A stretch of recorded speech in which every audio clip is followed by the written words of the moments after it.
வணக்கம் நண்பர்களே. விஜயோட ஜனநாயகம் திரைப்படம் இந்த பொங்கலுக்கு இல்லை அப்படிங்கிறது கன்ஃபார்ம் ஆகிடுச்சு.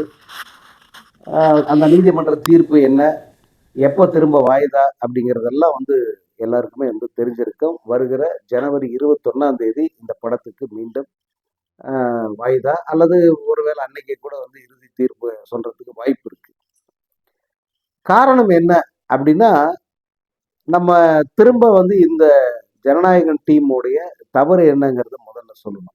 ஏன்னா இவர்கள் மிக தாமதமாகத்தான் அவங்க சென்சாருக்கு அப்ளை பண்ணியிருக்காங்க. அதே போல இது மறுதணிக்கைக்கு போகணும் அப்படின்னு சொல்லும் போது அவர்கள் அதை ரொம்ப சீரியஸா எடுத்துக்காம நீங்களே மறுதணிக்கையும் பண்ணிடுங்க அப்படின்னு சொன்னதுனால இங்க இருக்கிற சென்சார் குழு அதை செய்ய முடியாது அப்படிங்கிறது தான் பிரச்சனையாகி இவ்வளவு தூரத்துக்கு முத்தி போயிருக்கு. இப்போ பராசக்தி மட்டும் கிடைச்சிருச்சு, ஜனநாயகனுக்கு கிடைக்கலன்னா பராசக்திக்கும் ஜனநாயகனுக்கும் ஒரே நேரத்துல தான் 2 படமும் சென்சாருக்கு போனாங்க. அதுல பராசக்தி குழு அவங்க என்னென்ன சொன்னாங்களோ அதையெல்லாம் அவங்க சரியா கடைபிடிச்சாங்க. படத்தை தணிக்கை பண்ணிட்டு இதற்கு இத்தனை கட்டு தருவோம்னு சொன்னாங்க. இல்லைங்க எங்களுக்கு இதுதான் வேண்டும் அப்படின்னு கேட்கும்போது அது மறுதணிக்கை பண்ணணும், நீங்க பாம்பே தான் போகணும்னாங்க. அவங்க பாம்பேக்கு எடுத்துட்டு போயிட்டாங்க. இருந்து அதை மறுதணிக்கை முடிச்சு அவங்க கொடுத்த 25 கட்டையும் அதை சரி பண்ணி அவங்க அந்த யூஏ சான்றிதழ் வாங்கிட்டாங்க. இந்த ஜனநாயகன் மட்டும் என்னாச்சுன்னா அந்த கடைசி நேரத்துல அதை செய்ய மாட்டேன் அப்படின்னு சொல்லி, செய்ய மாட்டேன்னா அவர்கள் சொன்ன அந்த கட்டு என்னென்ன கட்டு கொடுத்தாங்களோ அதை தணிக்கை பண்ணலைங்கிறது ஒரு பக்கம். இவங்க அந்த மறுதணிக்கைக்கான முயற்சியை அவங்க இறங்கல. இந்த மறுதணிக்கைங்கிறது அவங்களே சென்சாரே மறுதணிக்கைக்கு அனுப்பி அதை அவங்க திருப்பி நமக்கு சான்றிதழ் தரணும் அப்படிங்கிற அளவுக்கு அவங்க மெத்தனம் காட்டிட்டாங்க. ஏன் மெத்தனம் காட்டுனாங்க அப்படின்னா அவங்களுக்கு படத்தை ரிலீஸ் பண்ற ஐடியா இல்லை அப்படிங்கிறது பின்னாடிதான் எல்லாருக்கும் புரிய வருது. இப்போ இதை எப்போ இருந்து சொல்றோம், கடந்த 3 நாட்களா சொல்றோம். இவர்களுக்கு தணிக்கை சான்றிதழ் வாங்கி படத்தை ரிலீஸ் பண்றதுல உடன்பாடே இல்லை. மனசார அவங்களுக்கு அந்த விருப்பம் இல்லை. காரணம் என்னன்னா பலமுறை சொன்னதுதான், பராசக்தியோடு கிளாஷை விரும்பல. ஏன்னா படத்துல கண்டென்ட் சரியா இல்லை. கண்டென்ட் ஏற்கனவே ட்ரோல் மெட்டீரியல் ஆயிடுச்சு. எல்லாருமே அந்த துருப்பிடிச்ச கோடாரிலிருந்து ரத்தத்தை நக்கி கொண்டு வருகிற விஜயை எவ்வளவு முடியுமோ அவனுக்கு போட்டு அடிக்கிறாங்க. அதனால இது ஒரு பக்கம். இன்னொன்னு, அரசியல் ரீதியாக விஜய்க்கு அழுத்தம் கொடுக்கப்படுகிறது அப்படின்னு சொல்றாங்க. நான் பலமுறை சொன்னதுதான், ஏதாவது ஒண்ணுதான் உண்மையா இருக்கணும். ஒண்ணு, அரசியல் ரீதியா விஜய்க்கு அழுத்தம் கொடுக்கறதுக்காக இந்த வேலையெல்லாம் யூனியன் கவர்மெண்டே செய்யுது அப்படின்னு நம்ம ஒரு முடிவுக்கு வந்துடலாம். அப்படி இல்லைன்னாக்கா விஜய்க்கு யூனியன் கவர்மெண்ட் உதவுது. அப்படி உதவுதுன்னும் போது அழுத்தம் கொடுக்க வேண்டிய அவசியம் ஒண்ணும் இல்லைல்ல. இது ரெண்டுத்துலயும் ஏதாவது உண்மைதான், ஒண்ணுதானே உண்மையா இருக்கணும். இப்படியும் பாஜக செய்யுது, அப்படியும் பாஜக செய்யுது அப்படிங்கிறத நம்ம எப்படி அதை எடுத்துக்கிறது அப்படின்னு ஒண்ணும் புரியல. ஏன்னா சொல்லுகிற அந்த விஷயங்களை இந்த படத்தை பத்தியும் அதே போல விஜயை பாஜக வழிக்கு கொண்டு வர பல்வேறு அஸ்திரங்களை பயன்படுத்துது அப்படின்னு சொல்றாங்களே, அவங்கெல்லாம் சொல்வது இந்த இரண்டையுமே சேர்த்தே சொல்றாங்க. ஒண்ணு இது உண்மையா இருக்கணும் அல்லது அது உண்மையா இருக்கணும். ஆனா சொல்பவர்கள் இது இரண்டையும் சேர்த்தே சொல்கிறார்கள். அதனால நான் இத இந்த விஷயத்த, அதாவது ஜனநாயகன் பட விஷயத்தை பொறுத்த வரைக்கும் இது விஜய் அந்த பாஜக அரசோடு சேர்ந்து நடத்துகிற கபட நாடகமாவே நான் பார்க்கிறேன். அந்த சிபிஐ விசாரணை, அங்க இருக்கிற அரசியல் அழுத்தம், அதையெல்லாம் நம்ம அப்புறமா பார்ப்போம். இந்த படத்துக்கு மட்டும் நம்ம வருவோம். இந்த படத்தை ஏன் விஜய் வெளியிட விரும்பல அப்படின்னு சொன்னா, அவரை பொறுத்த வரைக்கும் இந்த படத்து ரிசல்ட் என்னவா இருக்குன்றது அவருக்கு எளிதில் தெரிஞ்சு போச்சு. ஏன்னா இந்த வெளிநாடுகளில் படம் பார்த்துட்டாங்க, மலேசியாவில் படம் பார்த்துட்டாங்க. படம் ஹாலிவுட் தரத்துல இருக்கு, ஆஹான்னு இருக்கு, ஓஹோன்னு இருக்கு. இப்படி ஒரு படத்தை, இப்படி ஒரு உலகமாக படத்தை பார்த்ததே இல்லை. ஏ டு இஸ் அப்படி முதல் காட்சி தொடங்கி கடைசி காட்சி வரைக்கும் மொபைல் போனை தோண்டல, கண்ணாடியை கழட்டல, அந்த பக்கம் இந்த பக்கம் திரும்பல, பாப்கார்ன் கூட வாங்கி சாப்பிடல. அப்படிங்கிற மாதிரி எல்லாம் இந்த படம் குறித்து வெத்து பில்டப்புகளை ஏத்தி வச்சிருக்காங்க பல பேர். ஆனா உண்மை என்னன்னா, அங்க நமக்கு யாரும் அங்கிருந்தெல்லாம் சொல்லல.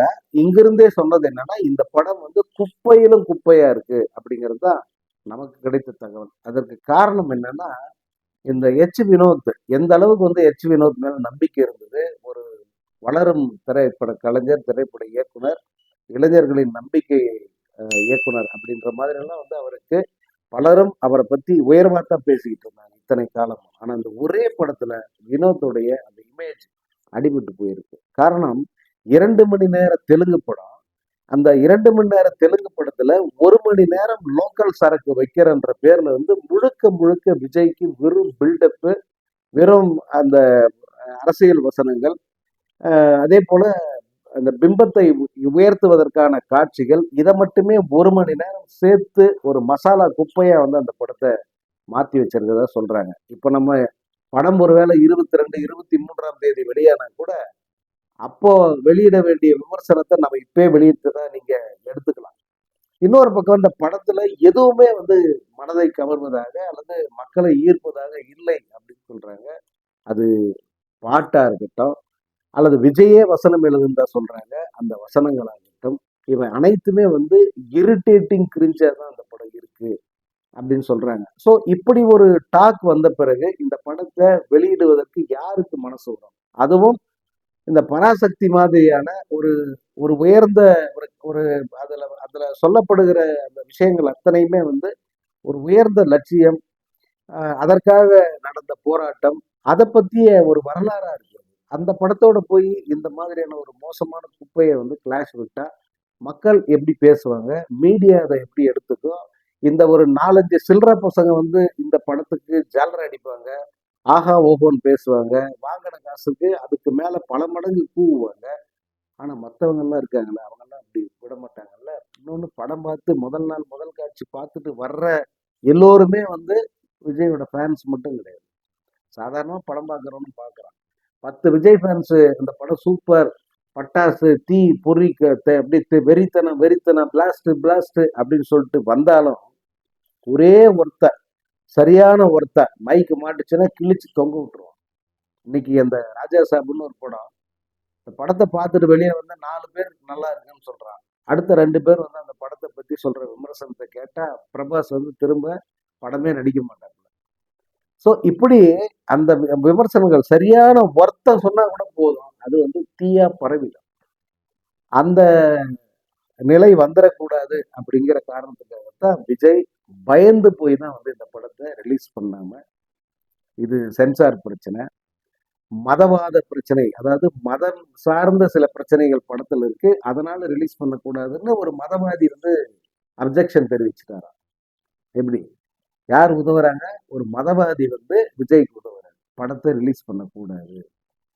என்னடா இது இப்படி இது இப்படி போய் நடக்குமா? 10 நாள் வருமானம் வச்ச 500 கோடி சொல்றாங்களே, எப்படி விடுவாங்க? அப்படிலாம் உங்களுக்கு கேட்க தோணுது இல்லை? இதெல்லாம் நடக்க வாய்ப்பு இருக்கா? இது உண்மைதான். ஏன்னா 500 கோடின்னு சொல்றாங்களே, அது 500 கோடி அல்ல. அந்த படத்தினுடைய பட்ஜெட்டுங்கிறது 500 கோடி அல்ல. அது உண்மை என்னங்கிறது அந்த ப்ரொடியூசருக்கும் விஜய்க்கும் தெரியும். ஏன்னா இவங்க சம்பளத்திலேயே ஃபேக் காட்டின ஒரே நடிகர் உலகத்திலே விஜயா தான் இருப்பார். அதே போல விஜய் வச்சு படம் தயாரிச்ச நிறுவனமாக தான் இருக்கும். அதனால இவர்கள் பொய்யான அந்த ஒரு கணக்கை தான் வந்து அவங்க எப்படி தெரிவிக்க போறாங்க.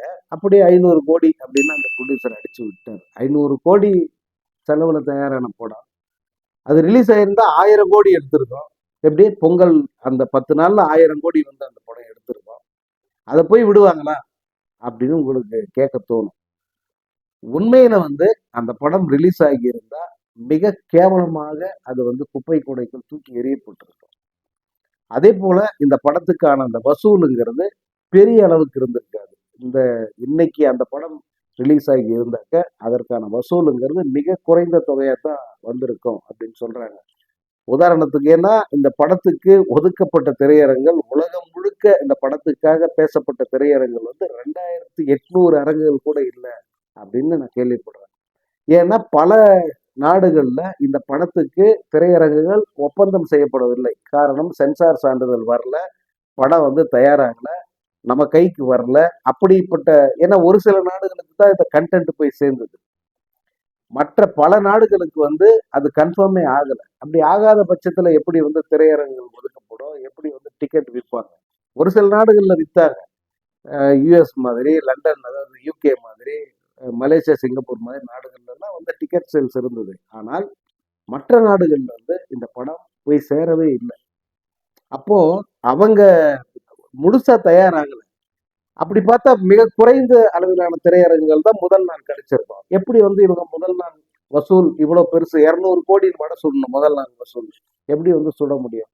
அப்புறம் அடுத்த நாள் திரையரங்குல இன்க்ரீஸ் பண்ணி பண்ணி தான் வந்து இவங்க அந்த வசூலை காட்டி இருக்கணும். எப்படி பார்த்தாலும் 10 நாளில் வந்து இந்த படம் ஒரு 200 கோடி அப்படிங்கிறதே வந்து மிகப்பெரிய டாஸ்கா போயிருக்கும். ஏன்னா போட்டிக்கு ஒரு பலமான ஒரு படம் களத்தில் நிக்கிறதால இந்த படம் ஒரு பெரிய வசூலை எட்டுவதுங்கிறது இயலாத ஒரு காரியமா போயிருக்கும்.